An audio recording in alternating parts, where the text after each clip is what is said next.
Estoy como dice el título del programa, Personajes que dejan huella, realmente con un hombre que ha dejado una huella importantísima aquí en esta ciudad. Estoy con el arquitecto Francisco Belgodere, a quien le hice la invitación y me siento muy, muy agradecida de tener a un hombre de esta estatura cultural en mi programa.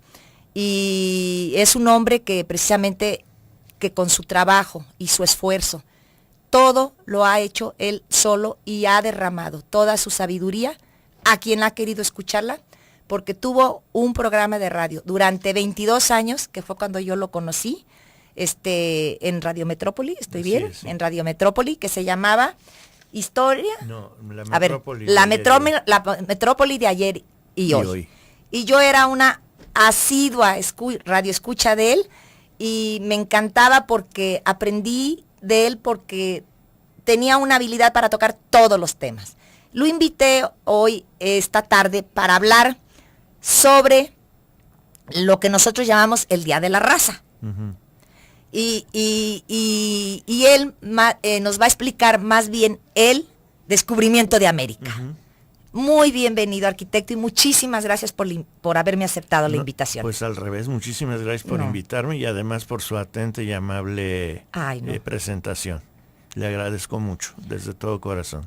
A ver, arquitecto, platíquenos, o sea, el Día de la Raza, ¿por qué lo convierten en el Día de la Raza, el descubrimiento de América? Porque se entiende que es el momento, o sea, el descubrimiento de América es el momento en el que se enfrentan un mundo pues antiguo, con otro mundo también antiguo, pero con una cultura todavía diferente. Es decir, el enfrentamiento no es más que visto desde un punto de vista lógico, por más que parezca religioso, es el momento en el que Dios quiere que el mundo se conozca por completo, de una buena vez. Uh-huh. Es decir, cuando se enfrenta a un mundo que tiene un desarrollo cultural ya de muchísimos siglos, contra un mundo que también tiene una cultura, ajá, pero todavía no tan desarrollada. Sí. Y entonces, entre uno y otro, en primer lugar se van a conocer algo muy importante como primer número o primer punto, que es el que el mundo no son tres partes como se consideraba hasta ese momento, que eran Europa y África, sino que el mundo son 5, uh-huh, ¿verdad? Y ese es el primer punto. Segundo, que el mundo pues tiene necesidad de fusionarse culturalmente para que todas esas 5 partes estén al mismo nivel, y se logra.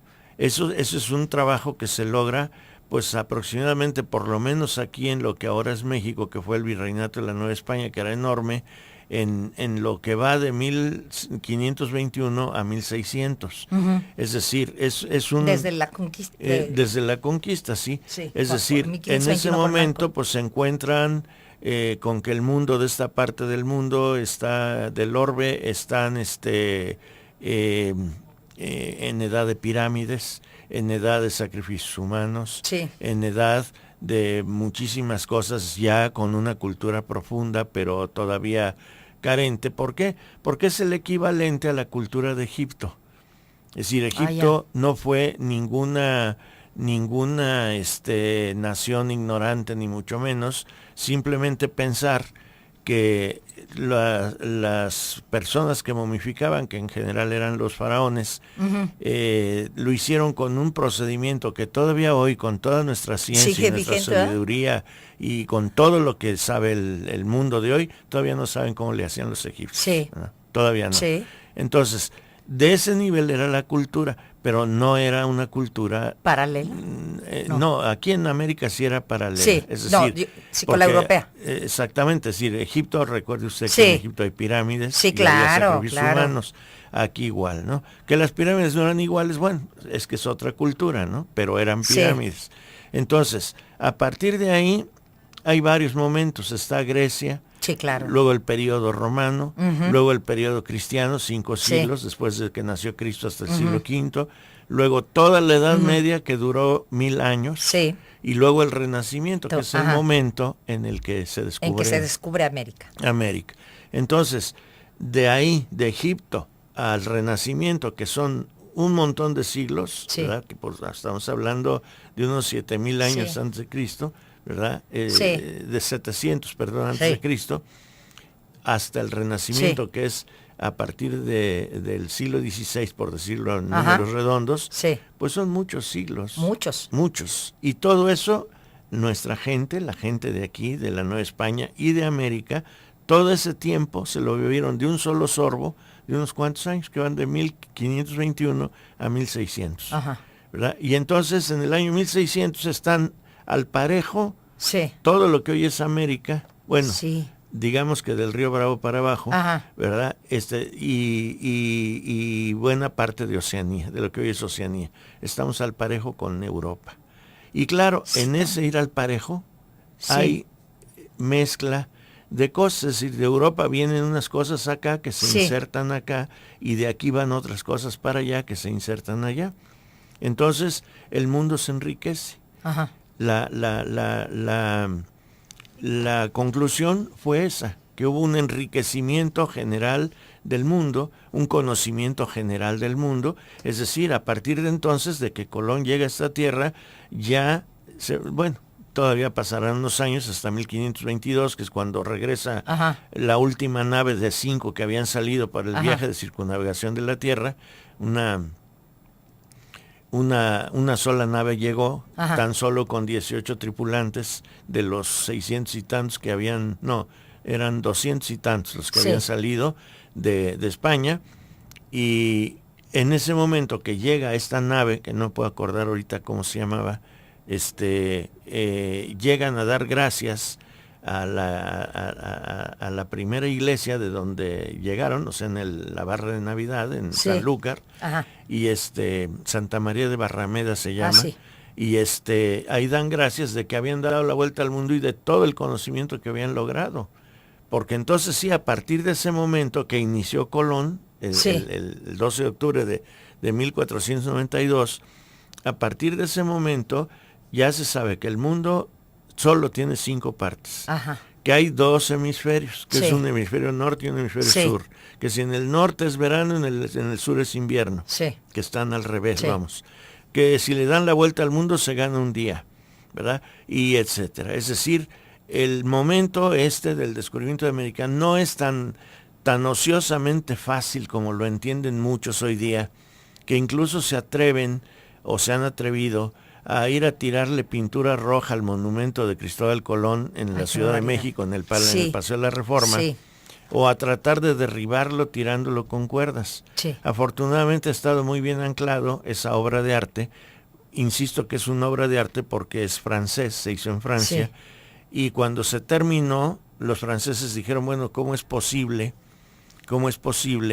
que se lleven este monumento a México sin que nos lo dejen disfrutar a nosotros? Y entonces exigieron que se exhibiera ese monumento en los Campos Elíseos antes de que se trajera a México, por considerarlo obra de arte. Y en el tiempo de Porfirio Díaz, aquí lo quieren tirar, porque Colón trajo, fíjense, no es las tonterías, Colón trajo la esclavitud. Colón trajo la destrucción. Bueno, que aquí no había esclavitud, que éramos gente igual que cualquier gente. El indígena mexicano y el indígena de todo el mundo es gente como cualquier gente, y esclaviza y echa mentiras y abusa del otro, roba y todo lo demás. Digo, ¿qué andan con cuentos, por Dios santo? Yo no lo entiendo. Colón no trajo ninguna Colón no trajo nada nuevo, más que no existiera en la humanidad. En cuanto al hombre, ¿verdad? En cuanto al hombre. Vamos a ir a un corte y enseguida volvemos con el arquitecto Belgodere hablando de el descubrimiento de América.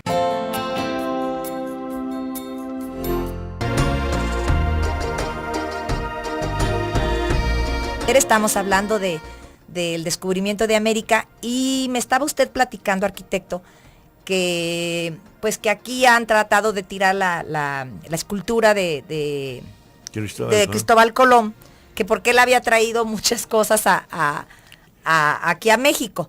Pues yo me estaba acordando de lo de Tácito. Imagínense los siglos que fue anterior a Colón, que la frase de Tácito es: nada de lo que es humano me es ajeno.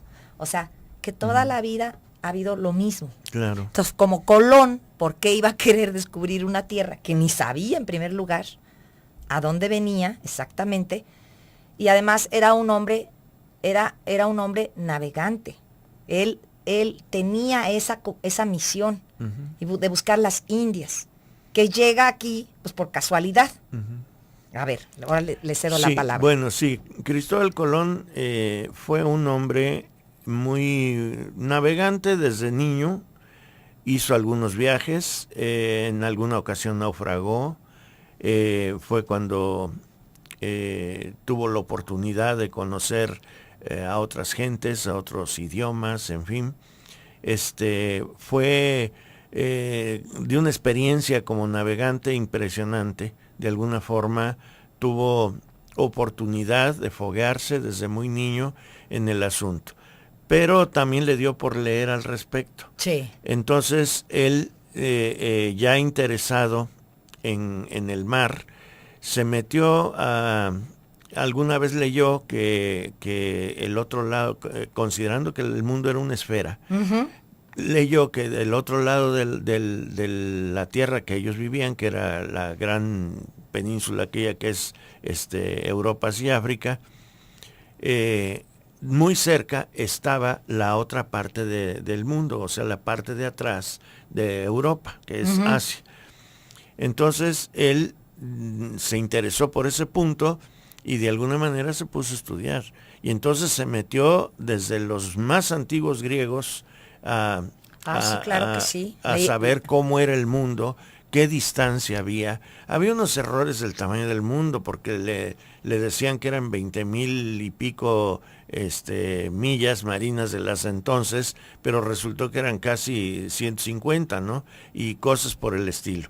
Entonces, el interés de él lo llevó, por ejemplo, a revisar todos los mapas que él pudo tener a mano. Y en ese tiempo. Del mundo de ese tiempo. De ese tiempo. De un mundo sí. que solo eran 3 partes. Claro. Aunque el mundo estuviera constituido por sus 5 partes, porque Dios así lo hizo. Claro, ¿verdad? Claro. Pero las personas nomás conocían 3. O sea, en aquella parte del mundo solo conocían 3. Europa, Asia y África. No más. Y tenía además una tradición. Esto lo fueron descubriendo también poco a poco, ¿no cree usted que se fue o que fue descubierto desde el primer día? Heródoto, Homero, por ejemplo, habla solo de 2 partes.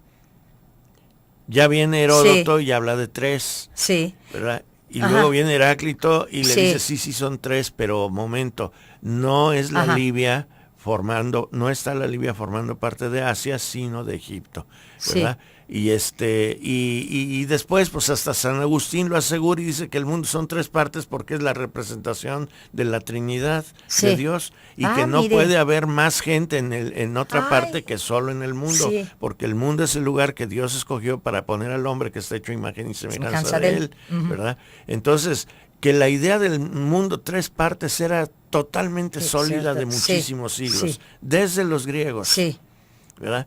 Entonces, y además yo había leído que Colón se guiaba mucho por lo de Ptolomeo. Entonces, llega a Grecia, hágame favor, a Egipto. A Egipto, exactamente. Bueno, aquí el problema está en que la vuelta es desde yendo hacia el poniente, saliendo de Europa, llegar a Asia, que es la otra punta del mundo. No hay más mundo que ese, ¿no? Europa, Asia y África. Entonces Colón quiere salir por el poniente o hacia el poniente, darle la vuelta al mundo y llegar al oriente, hacia Asia. ¿A dónde? Pues al Zipango, que es lo que ahora son las islas del Japón, o al Catayo, que es China. Entonces, él quiere llegar a ver al Gran Khan. ¿Por qué? Porque también se está fundamentando mucho en el libro de, ¿cómo se llama? De Marco Polo. Sí. El libro de Marco Polo. Entonces, él cree que está el Gran Khan y le hace caso a Marco Polo. No sé si Marco Polo lo vio o no lo vio, pero él da una descripción y es lo que quiere encontrar Colón. no se imagina que hay todo un continente en medio, ni de Sí. chiste, ¿verdad? Ni de chiste. Sabe la existencia de unas islas que son españolas, que son las Canarias, y sabe de la Ah, sí, existencia las de que- otras sí. islas lejanas, Sí. que hay que navegar lo Ajá, suyo, que ajá. son las Azores Sí. y las islas de Hasta Cabo ahí. Verde, que son portuguesas. Sí. Eso lo sabe, Sí, y de porque- hecho las ajá. conoce. Sí, porque inclusive creo que su plan de va y se lo propone al rey de Portugal y este Así es. no le hizo caso. No, no, Entonces bueno. tocó en suerte que nosotros seamos descubiertos por los españoles. Así es. 2 veces el rey se interesó en la opinión, en el proyecto de Colón, pero pues por una razón u otra no le hizo caso, ¿no? Entonces, Colón lo que hace finalmente, ya que tiene todo ese bagaje cultural en la cabeza de Cosmas Indicopleustes y de Ptolomeo y de Marco Polo y de Mandeville y de San Brandán, todos Fíjese esos nomás. mapas que él ha Ujú, leído y visto, entonces lo que hace es pararse, allá dicen que en la punta de Finisterre, en Galicia, Sí. en la provincia de La Coruña, por Sí. meses enteros a mirar hacia el infinito en el mar. ¿Por qué? Porque sabía como buen marino que el mar echa todo lo que no le sirve hacia la orilla. Entonces lo que estaba esperando es ver que le llegara del otro lado algún objeto que tuviera cara de chino, digo por decirlo de alguna manera, ¿no? Es decir, que no fuera Sí. obvio en Europa, Sí, ¿no? claro. Que no se conocía en Europa. Pues Sí. no le llegó nunca. Entonces, como no le llegó nunca, ¿qué hizo? Pues lanzarse. Y entonces empieza, bueno, he de decir también algo antes.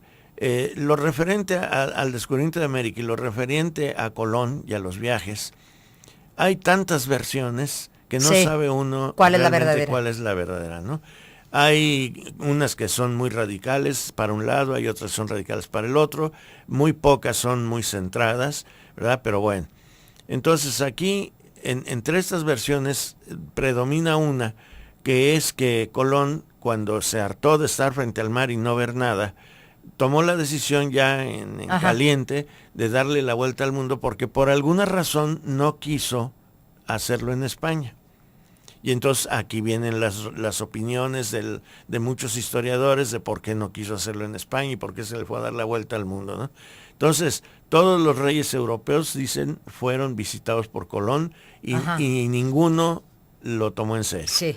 Entonces llegó a España por la Rábida, que está en la provincia Sí. de Huelva, Ajá. en España, y ahí el padre Fray Antonio de Marchena, que era muy amigo del confesor Del cardenal Cisneros, el cardenal ¿no? Cisneros. Que el confesor no, pero de- era ¿no? ¿O no? Ahí ando adelantándome. otro de apellido Torquemada, no, Ah. no el de la Inquisición. No, sino otro, sí. También él en algún libro por ahí, en algún texto, dice que también Fray Antonio de Marchena en su tiempo había sido confesor de la reina, de doña Isabel, sí. la católica. Ah, yo creí que es el cardenal Cisneros también, ¿no? También el cardenal Cisneros. Sí, El a ver. cardenal Cisneros. Bueno, Sí. el caso es que llegó el padre Sí. Marchena a entender a Colón. Ajá. Y le dijo, pues mira, yo soy muy amigo del confesor de la reina, vamos. Eso. Y y fueron. Entonces, claro, cuenta esta versión que el rey está parado en el trono, a la orilla Fernando. del escalón, sí, de don Fernando de Aragón, y la reina, según el protocolo, un paso atrás, ¿no? Sí.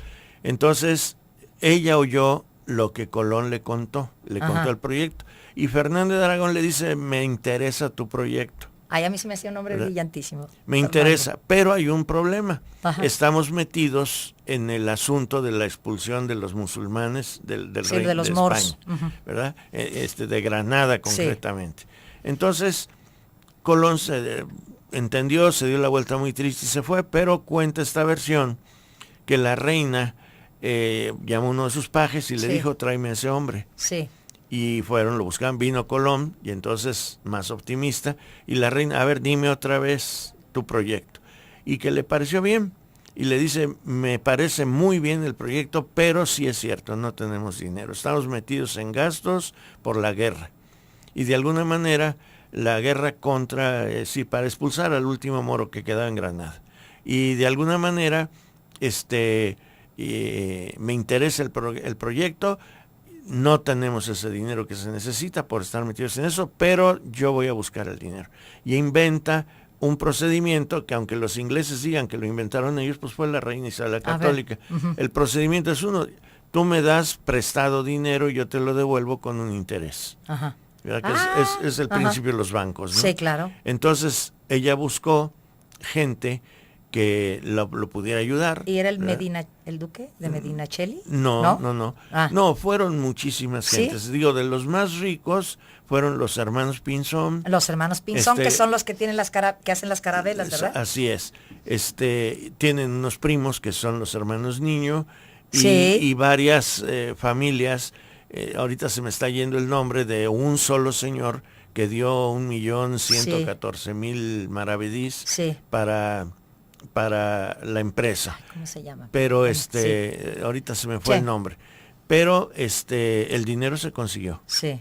Ahora faltaba la tripulación. Ajá. Entonces la tripulación era muy poca porque realmente nadie quería ir, porque meterse al océano, No, que hoy qué llamamos barbaridad. Atlántico, Sí, qué era barbaridad. como meterse al espacio hoy día. Sí. ¿Verdad? Es como coger como de esas cosas que suben al espacio, se me va el nombre ahorita de esos aparatos que Sí, suben al espacio, sí. ¿verdad? Bueno, es igual. Sí. Y esos que salen Lo de la NASA. lo entendemos. Y y esa cosa era igual, meterse al mar. Claro está que a ese mar ya se habían metido muchos antes. Habían venido, se supone, no están documentados, pero quizás por el afán de quitarle a Colón el mérito, hablan de mentiras que vemos enseguida.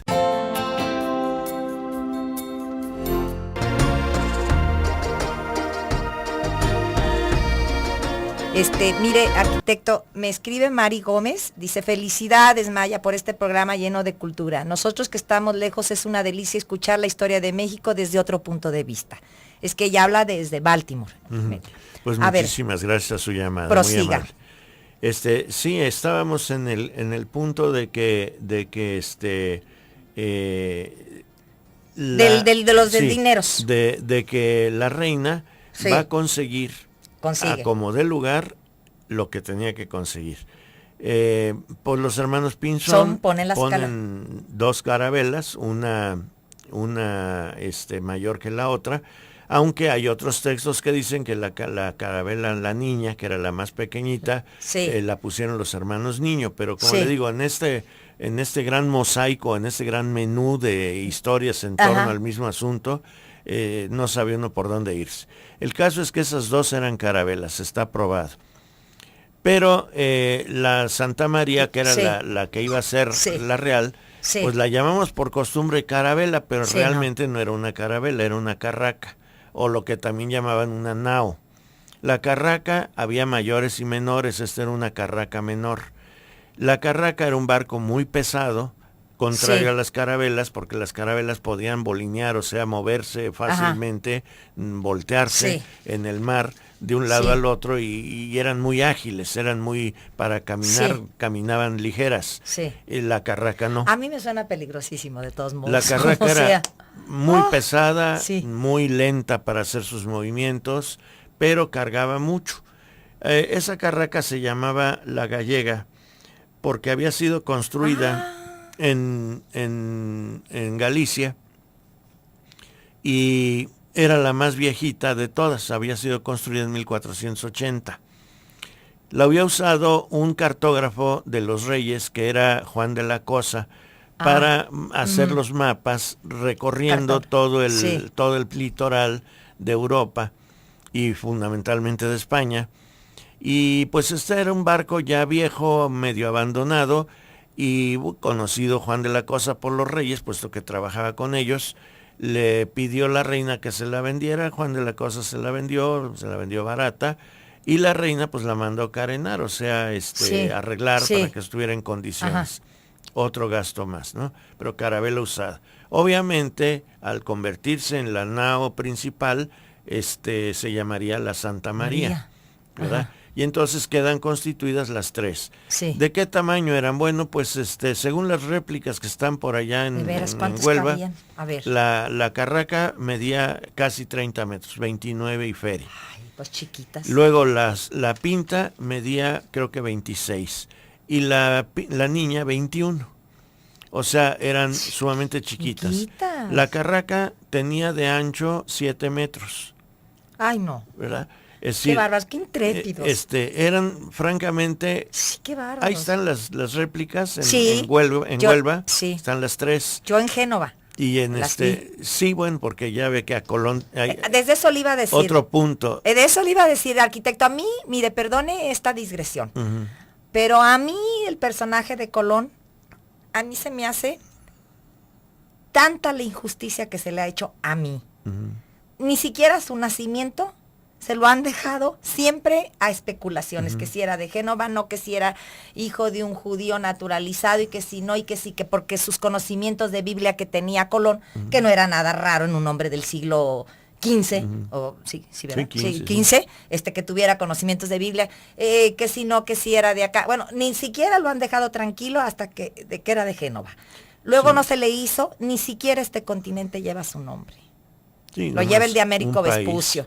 Entonces, a mí sí se me hace que se le echó mucha injusticia, que se le hizo mucha injusticia a Colón. No, y se le sigue haciendo, porque Colón no se sabe, se dice que fue genovés, se dice que fue portugués, se dice que fue español. Si fue español, se dice que fue gallego, o se dice que fue catalán, o se dice que fue vasco, o se dice que fue valenciano. Si fue judío converso, hijo de judío converso. Total, ¿qué fue Colón? No se sabe. La mayor parte de todo ese mundo de opiniones sobre Colón dicen que fue español, pero entre que fue español no se sabe si fue de Galicia, de Cataluña, de Vasco, lo que fuera, ¿no? Entonces, es un lío de todo esto. Pero hay cosas que son ya bastante, por ejemplo, la cuestión de las carabelas. Muchos años, yo vi todavía hace muchísimos años, en los años 50, una réplica solo de la Santa María en Barcelona, en el puerto. La última vez que estuve ahí ya no estaba. ¿Qué le hicieron? ¿Quién sabe? Pero a cambio me enteré de su existencia de las 3 en Huelva. Entonces ahí voy corriendo a Huelva porque las voy a ver, ¿no? Incluso en Barcelona había una especie de réplica de la Santa María. Que era el puente que le llamaban de la carabela. Y se movía y rechinaba como rechinaban aquellas carabelas y todo. Bueno, cosas de los años 50. El caso es que, retomando lo que estaba diciendo, finalmente el viaje se hace con esas 3 cascaritas, ¿no? de nuez. Tienen varios problemas, paran en una de las Islas Canarias, parece ser que fue, o en la de Hierro, lo de siempre, la ambigüedad en todo, o en La Gomera. Están ahí todo el mes de agosto prácticamente, porque salieron los últimos días de julio. Entonces prácticamente agosto se lo pasan ahí. Luego van a pasar a alguna de las Azores, no sé si fue Madeira, alguna de ellas. Y ya a partir de ahí fue un mes y pico de viaje, absolutamente mar y agua. En el camino se encontraron con algo que no se conocía, que es el Quersoneso áureo. Perdón, el mar de los... No, es el mar de los sargazos. No, pensé en el Quersoneso áureo porque voy a explicar eso. No, es el mar de los sargazos, que es una tira muy larga que corre de oriente a poniente, de norte a sur, cuando ellos iban de poniente a oriente, y es lirio, pero lirio en el mar muy abigarrado. Y tuvo que dar vuelta hacia oriente, entonces hacia el norte, y luego regresar otra vez para retomar el camino que llevaban hacia el oriente.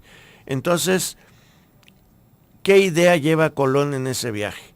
Lleva la idea de 2 teorías que existen por parte de los mapas antiguos para llegar a la India, que es a donde iba. La India pues es una península así triangular. Ahí está el Catayo, o sea, China, da la vuelta y está el pico de la península de la India. Esa era una versión. La otra versión es que saliendo hacia el sur del Catayo, había que dar la vuelta como estaba establecido para ir en el otro mapa a la India, pero antes hay una gran lengua de tierra muy larga que va hacia el sur, delgadita, sube y luego ya entra a la India, al Golfo Índico. Sí. Entonces, Colón lleva esas dos ideas. Entonces, ¿qué pasa? Híjole, qué sorpresa se llevó. No, el caso es que cuando llega a la isla de Guananí, aquel 12 de octubre, Sí. después de 3 levantamientos de la tripulación, Sí.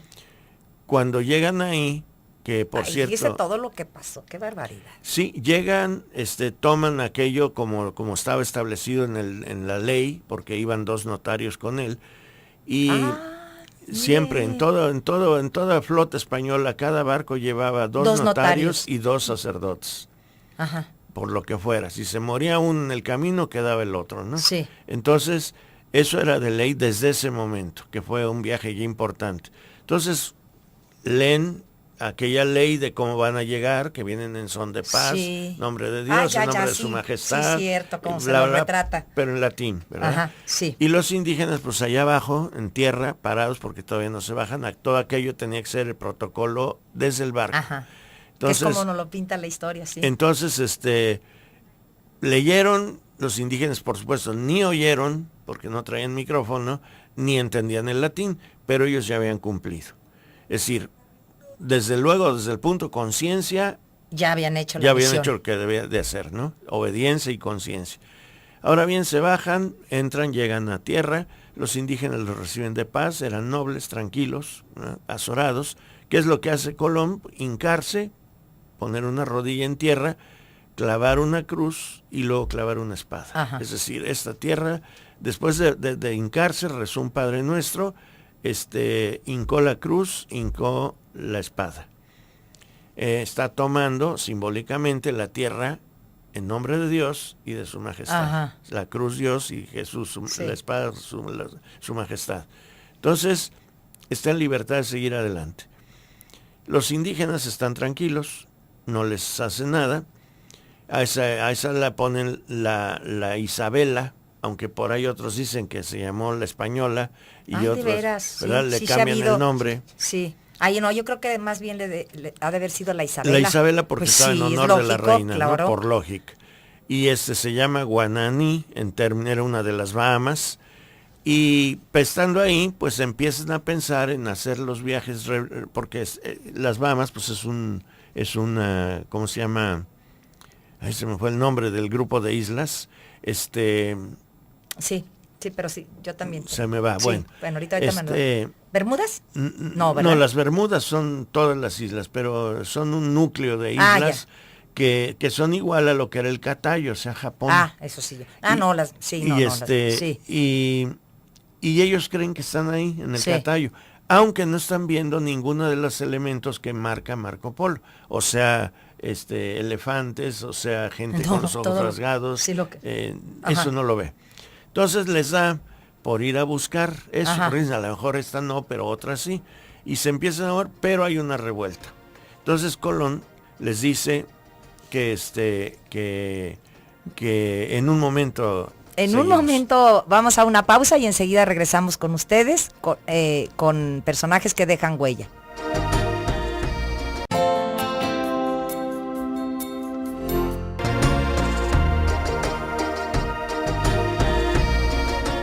Entonces, hay algo que quería decir en torno muy importante a esto porque se está acabando el tiempo. Ay, sí, y tiene usted tanta sabiduría en todo esto. Y qué quiero, tristeza. gracias, muy amable, quiero hacer mención de algo que es muy importante.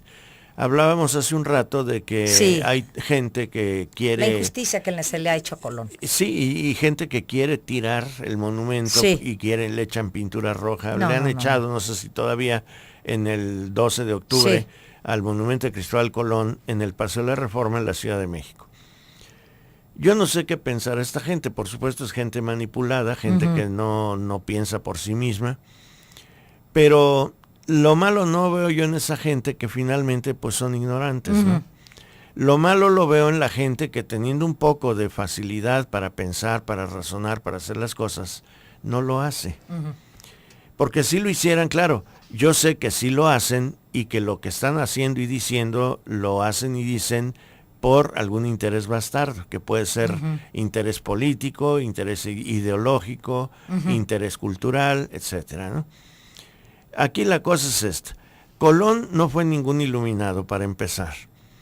En segundo lugar, Colón no le disputó, ni España tampoco le disputaron la primacía sobre el descubrimiento de América a nadie. A nadie. Incluso Colón tuvo la oportunidad, o el mundo de Europa tuvo ahora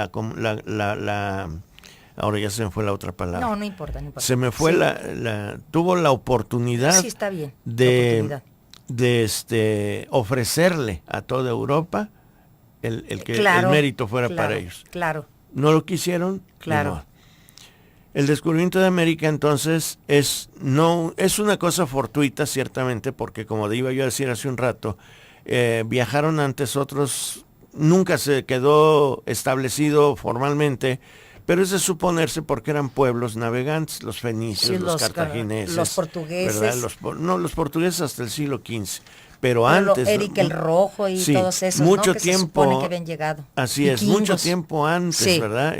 Muchos años, siglos incluso antes, habían llegado. Bueno, correcto, llegaron. Pero ¿dónde están sus testimonios de que llegaron? Claro. Porque Colón presenta testimonios. Sí, claro. Los demás no si presentó ninguno, ¿no? Sí, claro. No, y además llegó con indígenas, con pájaros, claro, con flores, con frutos, a su regreso a con España. hierbas, con todo, llegó de esta tierra. Aquí está, porque al rey le había dicho que iba a descubrir la India. Entonces el rey se quedó con la idea de que iba a la India. Y entonces Colón, estando en esta tierra, se pone a pensar, bueno, ¿y ahora qué le digo al rey? Porque si el rey se da cuenta que le eché mentiras, pues me corta la cabeza. Y yo quiero mucho a mi cabeza, y entonces, ¿qué le digo? Y entonces se le ocurre coger un grupo de indígenas, coger un grupo de plantas, de flores, de frutos, de pájaros, las de todo lo que puede, y se lo lleva. Por eso cuando llegó ante el rey en Barcelona, que es donde estaba en ese momento la monarquía, o el trono, la sede, entonces ya Colón frente al rey, cuando el rey le dice, bueno, ¿y bien? Colón se encoge de hombros, extiende los brazos y le dice, pues señor, volteando la cabeza para los dos lados. ¿Y qué es lo que le está enseñando? Pues le está enseñando lo que trajo. ¿Verdad? Le está enseñando lo que trajo. A mí me está dando mucha risa, arquitecto, porque casi se va el tiempo y mire, le pregunta Ernestina Covarrubias. Dice, felicidades por el programa, arquitecto Francisco. ¿Qué piensa de nuestro próximo presidente? Bueno, pues nos estamos yendo con muchos, casi 500 y pico de años después. Sí, bueno. Eso es otro tema que luego podremos tratarlo. Pero le agradecemos. ¿Verdad? Claro que yo sí. Muchísimas, se me hace interesantísimo. No es evadir la pregunta, pero no es evadir la pregunta, pero para que termine, porque a mí me gustaría que también les platicara lo del banquete que me platicó en la pausa. Ah, sí. Entonces nada más termino con esto y le decía, esto es lo que traje. Sí. Es decir, no fui a la India, pero esto, y él no dice nada. Él nomás dice, pues señor, y le enseña de uno y otro lado lo que trae. Sí. Es decir, sus pajes, con sus macetas, con sus frutos, con sus jaulas con pájaros, ¿verdad? Y los indígenas.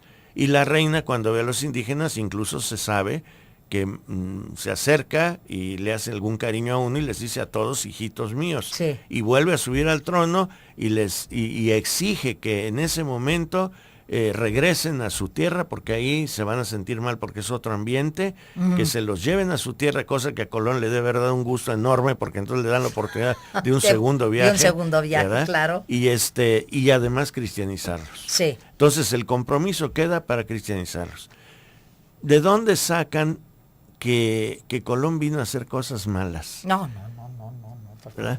Colón no vino a eso, Colón vino a precisamente a hacer un trabajito que allá en los altos... ¿Cómo podía venir con una intención si ni siquiera sabía dónde iba a llegar? Así es, con los altos designios de Dios, pues él tenía que hacer ese trabajito, ¿verdad? Sin saber siquiera que lo estaba haciendo, y entrega eso al mundo. Sí. Digo, es el colmo que la gente sea tan mal agradecida, pero bueno, y tan tonta, porque además son tonterías no pensar derecho.